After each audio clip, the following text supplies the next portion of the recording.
Get out of my house. Victoria's voice echoed through the marble halls of the mansion, her perfectly manicured finger pointing at the door. I stood there, one hand resting on my 8-month pregnant belly, the other gripping the banister for support. "This isn't your house, Victoria," I said calmly, watching her face turn an interesting shade of red. "And I'm not leaving. My name is Olivia, and at 32, I found myself facing off against my mother-in-law while carrying her grandchild. The same woman who'd welcomed me into the family with fake smiles and backhanded compliments 5 years ago was now trying to throw me out of my own home. Marcus needs someone younger, someone who understands his needs." Victoria spat, her designer dress rustling as she moved closer. "Emma's already 3 months pregnant, and she's only 24. You're practically ancient." The mention of Emma, my husband's mistress, should have hurt more than it did. But I'd known about her for months, quietly gathering evidence while Marcus thought he was being clever with his late-night business meetings and weekend conferences. "And does Emma know about the prenup?" I asked, watching Victoria's smug expression falter slightly. "Or about the trust fund conditions?" Victoria's eyes narrowed.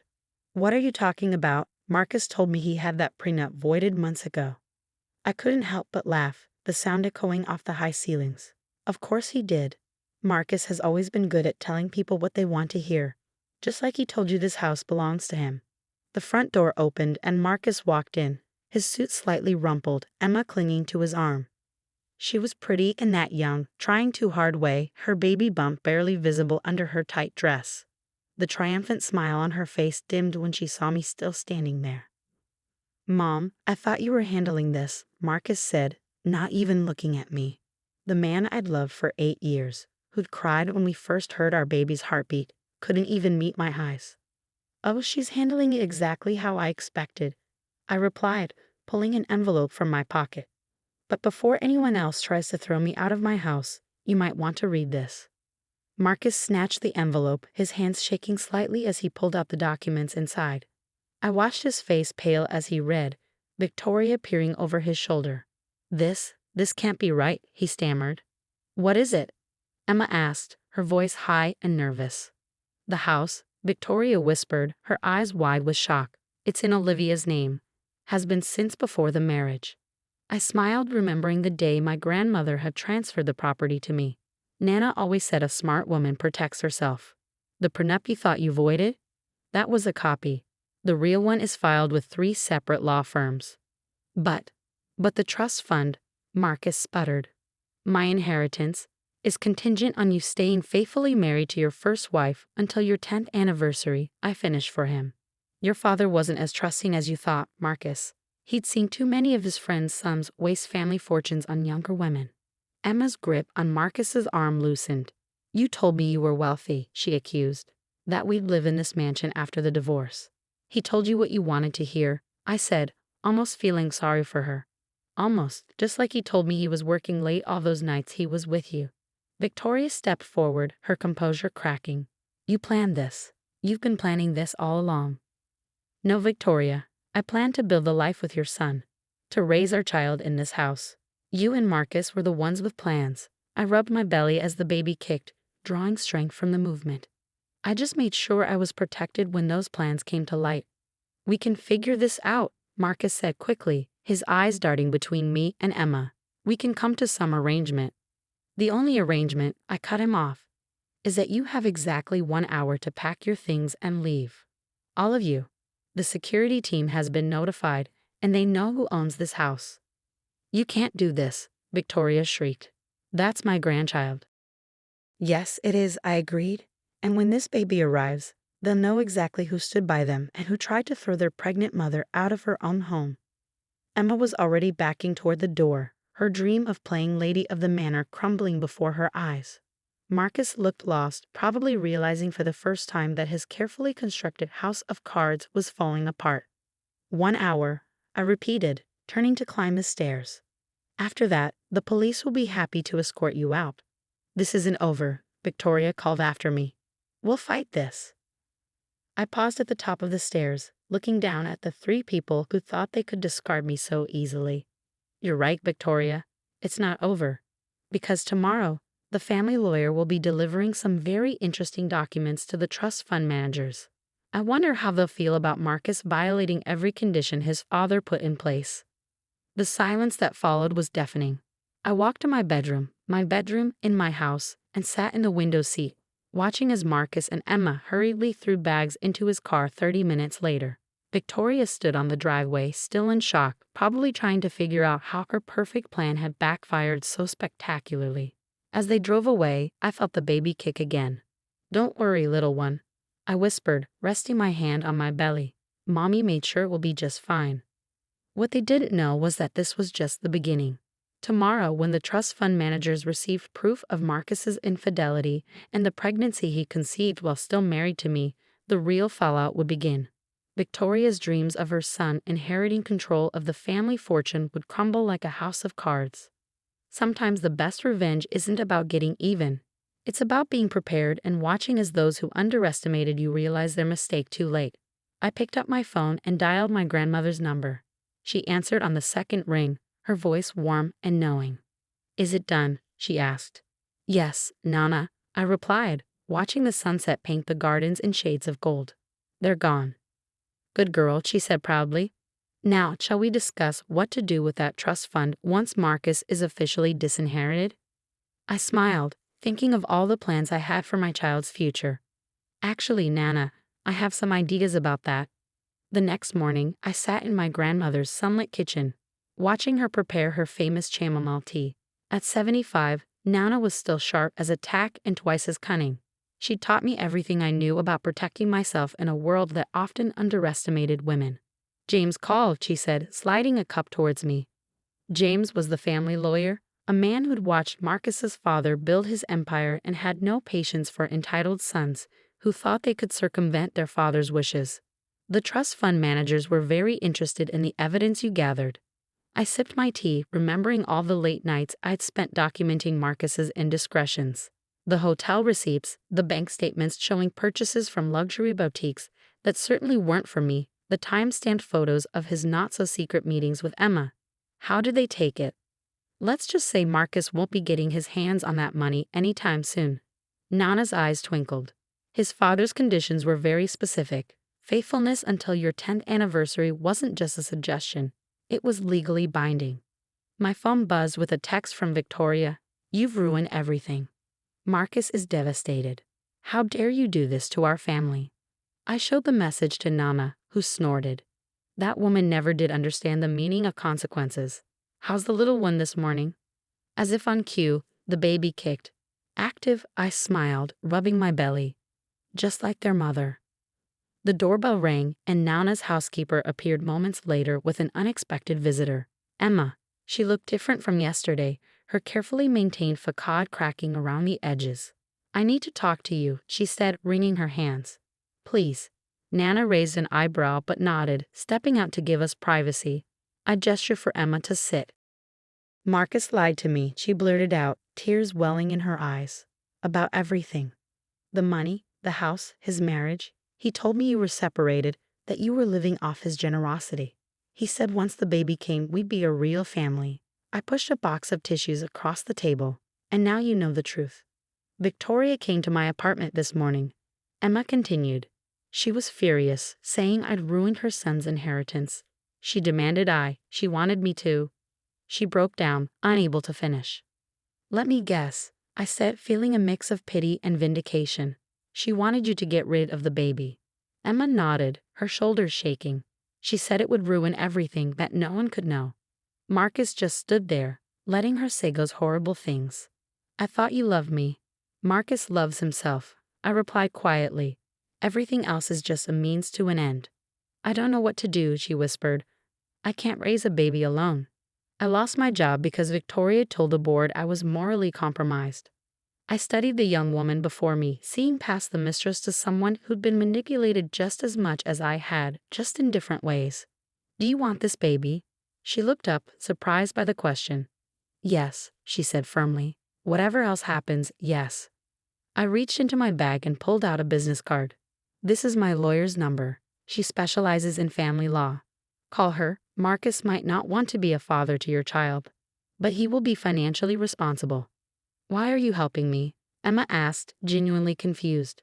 "Because my child will have a half-sibling, And I don't believe in punishing children for their parents' mistakes. I handed her another card. This is my number. If Victoria or Marcus threatens you again, call me. After Emma left, Nana returned, looking thoughtful. That was unexpected, she said, refilling our teacups. Life usually is, I replied.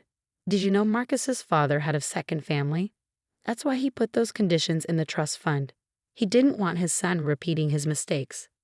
Nana nodded. History has a way of repeating itself when we don't learn from it. Speaking of which, Victoria's been calling the house all morning, demanding to speak with you. Let her, I said, feeling stronger than I had in months. I have nothing to hide. As if summoned by our conversation, my phone rang, Victoria's number flashing on the screen.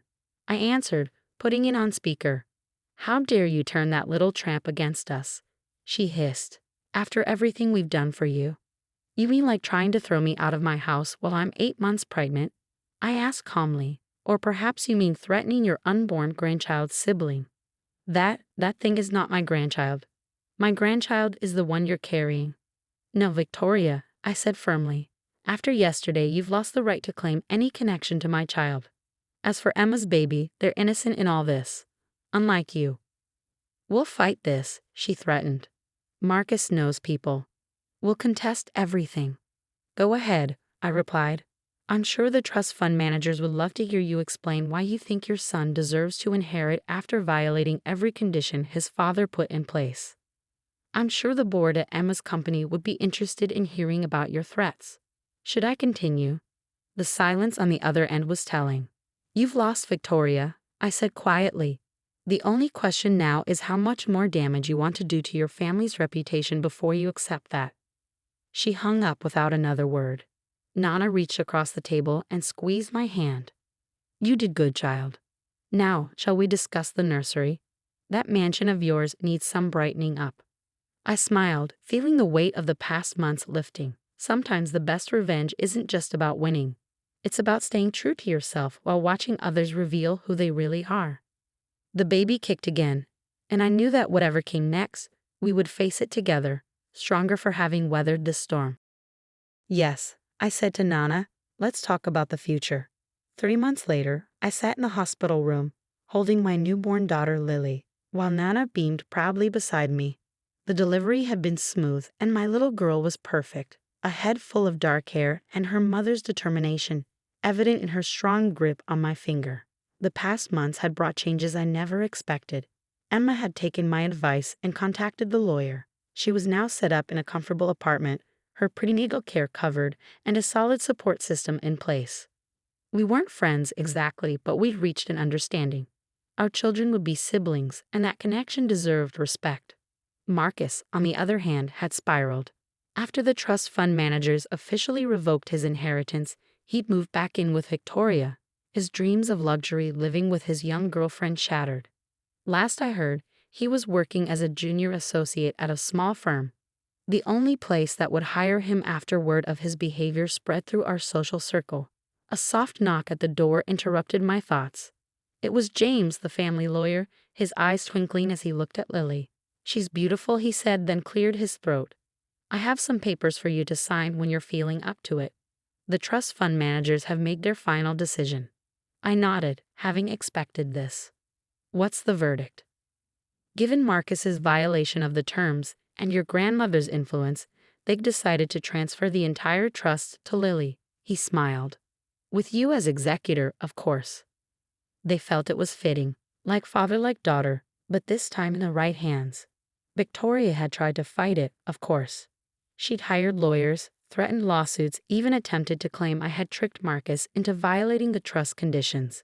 But evidence doesn't lie, and her desperate attempts only served to further damage their reputation. There's something else, James continued, pulling out another envelope. Emma had her baby last week, a boy. She's named you as godmother.